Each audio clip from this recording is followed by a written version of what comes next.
Hello students, in today's class we are going to discuss the applications of radiation chemistry.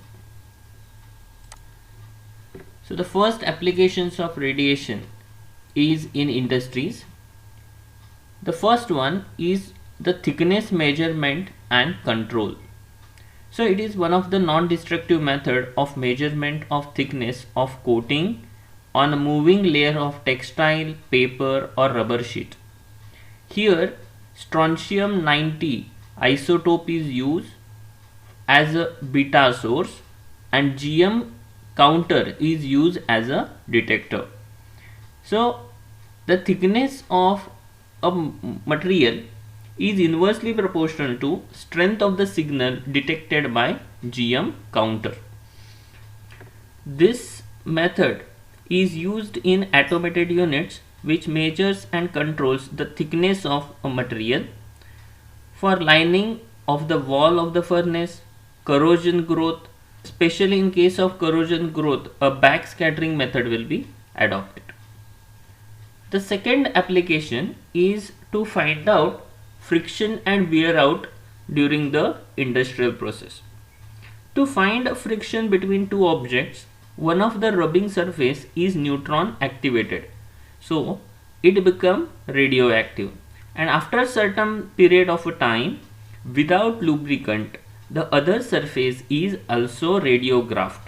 It indicates the amount of matter is transferred during that period of time.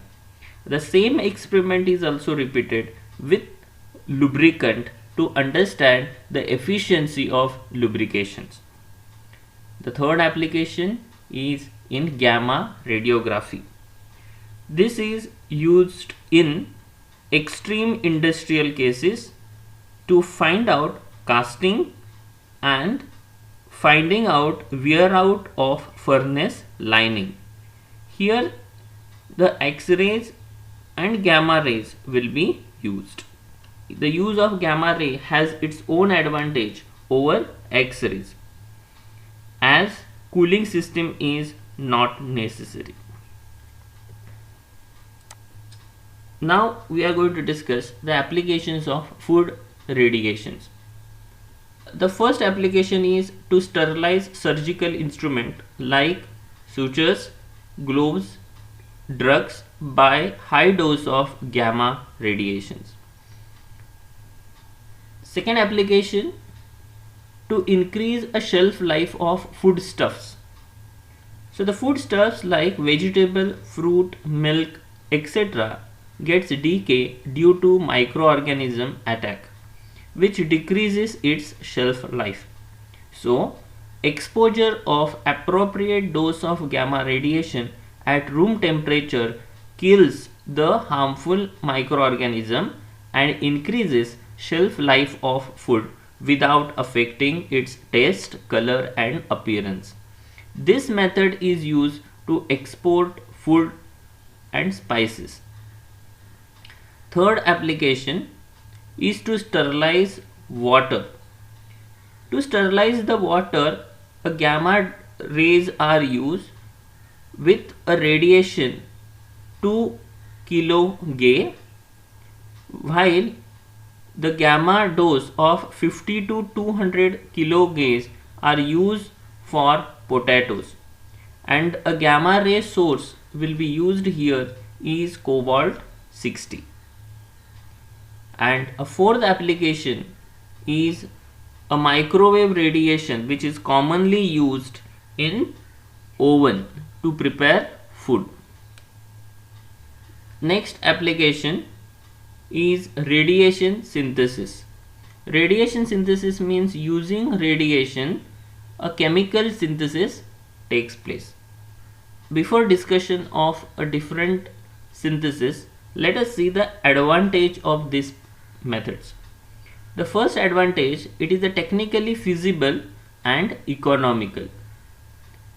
And in this case, we are using a spent rod in a nuclear reactor. Means actually we are reusing the waste of the nuclear reactor. So it is also one of the advantage. Here gamma radiation is used it is having high penetration power. It can radiate uniformly on a bulk of the reaction, so the reaction will carry out uniformly throughout the mixture. Then the reaction is taking place at a room temperature. In this case, no catalyst is used, so whatever product we get, it is in pure conditions. So these are few advantages of using radiation synthesis. Now let us see the synthesis of ethyl bromide. The mixture of hydrogen bromide and ethylene is irradiated with high intensity of gamma rays. For that, cobalt 60 is used as a source at a room temperature, then it forms ethyl bromide. This method forms 99.5% pure ethyl bromide with the radiation yield of 10⁵. The second compound is gamaxene. So gamaxene is prepared by a gamma radiation gets exposed over a mixture of benzene and chlorine, and it forms with 12% gamma isomers. The radiation yield is 10⁵, and the process, since it is exothermic, so efficient cooling is needed, and this formed gamaxene is used as powerful insecticide. So even in presence of sunlight also the same reaction takes place. A next compound is cyclohexane sulfonyl chloride. To prepare this, a mixture of cyclohexane, chlorine and sulfur dioxide is exposed to gamma radiation. Then we get cyclohexane sulfonyl chloride. Now we will discuss radiation polymerization. So in this case, the polymerization reaction carried out in presence of radiations. Normally polymerization is initiated by initiator, and as a result whatever products we get contain some part of initiator, and suppose if the mixture is not uniform, we may observe abnormality in polymer synthesis. But in case of radiation polymerization, we are using ionizing radiation to initiate and also to understand polymerization mechanisms. So initially we will see the advantage of these method.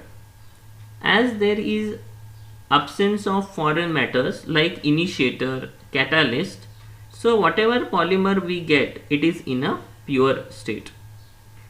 The polymerization occur at a low temperature even in solid state. The third advantage is the rate of initiating step is easily controlled by varying the dose rate.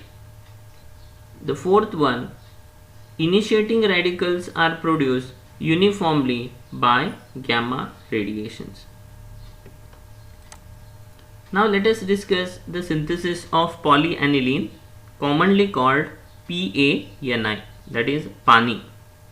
Polyaniline is an important conducting polymer, and it is synthesized first time by radiation polymerization method. So this is the structure of PANI, where X is a half of degree of polymerization. The transmission electron microscope, that is a TEM, and light scattering technique is found average particle size of PANI 160 to 200 nanometer, and hence this method is commonly used to prepare PANI nanoparticles. Thank you.